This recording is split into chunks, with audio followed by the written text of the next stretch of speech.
Kalahandi police तरफ कोकसरा थाना अनुकूल चतुर्थ पर्याय रक्तदान शिविर अनुष्ठित।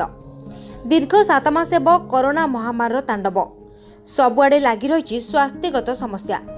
एभली विकट परिस्थिति में कलाहांडी पुलिस प्रशासन तरफ एक अभिनव प्रयास आरंभ कर धर्मगढ़ और भवानीपाटना रक्त भंडार में आवश्यक परिमाणर रक्त महजूद लगी प्रति थाना तथा फांडी अंचल में एक स्वेच्छाकृत रक्तदान शिविर आयोजन चली।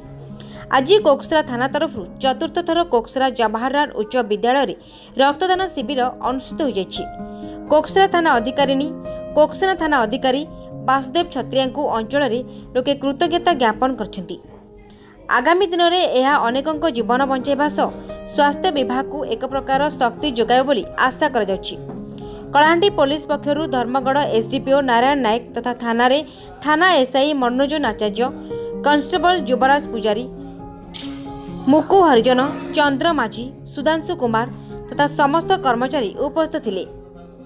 धर्मगढ़ रक्त भंडार कर्मचारी रक्त संग्रह में सहयोग करथिले। रक्तदाता मानकु पुलिस पक्षरु विभिन्न प्रकार पुष्टिकर खाद्य देवा सह सर्टिफिकेट प्रदान करथिले। कलाहांडी पुलिस एभली लोक कल्याण मनोभाव और शुभ संकल्प अंचल में शांति और प्रेरणादायक वातावरण सृष्टि करछि। ब्यूरो रिपोर्ट, ओडिशा समाचार।